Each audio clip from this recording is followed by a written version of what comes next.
Hello friends, RCR ಕಿಚನ್ಗೆ ಸ್ವಾಗತ. ಇವತ್ತು ನಾನು ಸಬ್ಬಕ್ಕಿ ಸೊಪ್ಪಿನ ಯೂಸ್ ಮಾಡಿಬಿಟ್ಟು ಬನ್ಸಿ ರವೆ ಉಪ್ಪಿಟ್ಟು ಹೇಗೆ ಮಾಡೋದಂತ ಹೇಳ್ತಾ ಇದ್ದೀನಿ.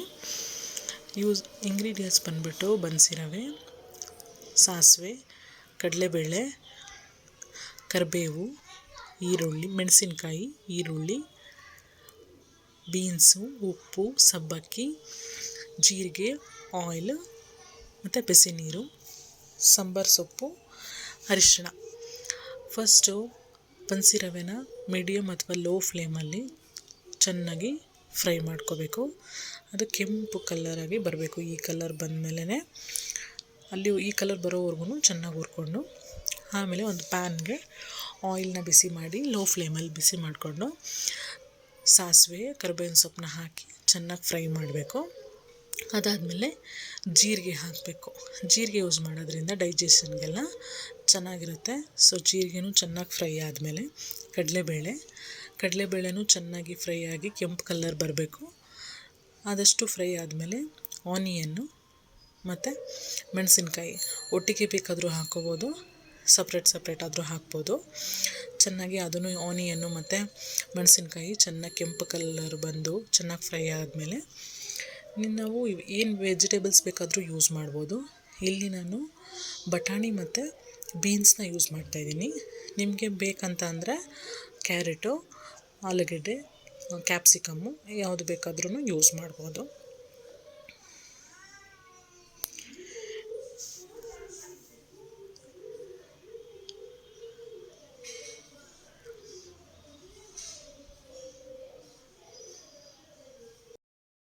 ತರಕಾರಿ ಹಾಕಿದ್ಮೇಲೆ ಚೆನ್ನಾಗಿ ಮಿಕ್ಸ್ ಮಾಡಿ ಚೆನ್ನಾಗಿ ಬೇಯಿಸಬೇಕು. ಆಲ್ಮೋಸ್ಟ್ 80% ತರಕಾರಿ ಇವಾಗಲೇ ಚೆನ್ನಾಗಿ ಬೆಂದಿರಬೇಕು.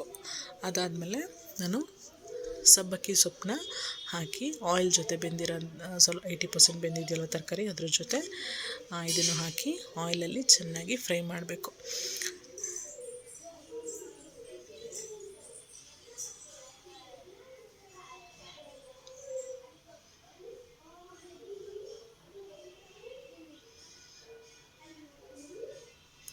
ಈ ಥರ ಚೆನ್ನಾಗಿ ಫ್ರೈ ಮಾಡಿಕೊಂಡು ಸೊಪ್ಪು ತರಕಾರಿ ಎಲ್ಲ ಚೆನ್ನಾಗಿ ಮಿಕ್ಸ್ ಆದಮೇಲೆ ನೀರನ್ನ ಹಾಕಬೇಕು. ಬಿಸಿ ನೀರು ಬೇಕಾದರೆ ಕುದಿಸಿ ಅದಾದಮೇಲೆ ಆದರೂ ಹಾಕ್ಬೋದು, ಇಲ್ಲ ತಣ್ಣೀರನ್ನೇ ಹಾಕ್ಕೊಂಡು ಚೆನ್ನಾಗಿ ಕುದಿಸ್ಬೇಕಾಗುತ್ತೆ ನೀರನ್ನ.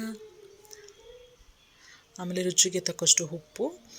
ನೀರು ಬಂದುಬಿಟ್ಟು ನಾವು 1:2 ರೇಷ್ಯೋದಲ್ಲಿ ತೊಗೋಬೇಕಾಗುತ್ತೆ. ಆಮೇಲೆ ಅರಿಶಿನ ನಾನು ಆಯಿಲ್ ಫ್ರೈ ಮಾಡ್ತಾ ಇರ್ತೀವಲ್ಲ ಆಯಿಲಲ್ಲಿ ಎಲ್ಲನೂ, ಆವಾಗ ಬೇಕಾದರೂ ಯೂಸ್ ಮಾಡ್ಬೋದು, ಇಲ್ಲ ಲಾಸ್ಟಲ್ಲಿ ಇವಾಗ ನಾನು ಹಾಕಿದ್ಮೇಲೆ ನೀರು ಹಾಕಿದ್ಮೇಲೆ ಆದ್ರೂ ಯೂಸ್ ಮಾಡ್ಬೋದು. ಯಾವಾಗ ಹಾಕಿದ್ರೂ ಟೇಸ್ಟ್ ಚೆನ್ನಾಗಿರುತ್ತೆ. ಅದಾದಮೇಲೆ ತರಕಾರಿ ಎಲ್ಲ ನೀಟಾಗಿ ಬೆಂದಿದೆಯಾ ಅಂತ ಬೇಕಿದ್ದರೆ ಒಂದು ಸಲ ಚೆಕ್ ಮಾಡ್ಬೋದು. ಚೆನ್ನಾಗಿ ಇದೆಲ್ಲ ಚೆನ್ನಾಗಿ ಬಾಯ್ಲ್ ಆದಮೇಲೆ ಒಂದು 2 to 5 minutes ಚೆನ್ನಾಗಿ ಕುದ್ಮೇಲೆ ರವೆನ ಈ ಥರ ನಿಧಾನವಾಗಿ ಮೇಲಿಂದ ಹಾಕ್ತಾ ಈ ಥರ ನೀಟಾಗಿ ರವೆ ಸುರಿತಾ ಇರಬೇಕಾದ್ರೆ ನೀಟಾಗಿ ಮಿಕ್ಸ್ ಮಾಡ್ತಾ ಇರಬೇಕು. ಇಲ್ಲ ಅಂತಂದರೆ ಗಂಟಾಗೋ ಚಾನ್ಸಸ್ ಇರುತ್ತೆ. ಗಂಟಾದರೆ ತಿನ್ನೋಕ್ಕೆ ಚೆನ್ನಾಗಿರಲ್ಲ, ಅದು ಸಪ್ಪೆ ಅನಿಸುತ್ತೆ. ಸೊ ನೀಟಾಗಿ ಈ ಥರ ಮಿಕ್ಸ್ ಮಾಡ್ಕೊಂಡಿದ್ರೆ ಚೆನ್ನಾಗಿರುತ್ತೆ. ಆ್ಯಂಡ್ ಕಂಪೇರ್ ಟು ಸಣ್ಣ ರವೆಗಿಂತ ಬನ್ಸಿ ರವೆ ಉಪ್ಪಿಟ್ಟು ತುಂಬಾ ಟೇಸ್ಟಿಯಾಗಿರುತ್ತೆ.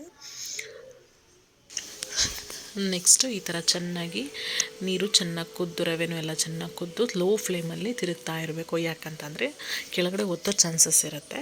ಸೊ ನಾವು ಅವಾಗಿಂದ ತಿರುಗಿಸ್ತಾನೆ ಇರಬೇಕು. ಈ ಥರ ಡ್ರೈ ಆಗಿ ನೀರೆಲ್ಲ ಹೋಗೋಗೂ ಚೆನ್ನಾಗಿ ಮಿಕ್ಸ್ ಮಾಡಿ, ಅದಾದಮೇಲೆ ಕೊತ್ತಂಬರಿ ಸೊಪ್ಪನ್ನ ಕೊನೆಯಲ್ಲಿ ಹಾಕ್ಕೊಂಡು ಚೆನ್ನಾಗಿ ಮತ್ತೆ ಮಿಕ್ಸ್ ಮಾಡಬೇಕು. ಚೆನ್ನಾಗಿ ಮಿಕ್ಸ್ ಮಾಡಿದ್ಮೇಲೆ ಬನ್ಸಿ ರವೆ ಸಬ್ಬಕ್ಕಿ ಉಪ್ಪಿಟ್ಟು ರೆಡಿಯಾಗಿದೆ.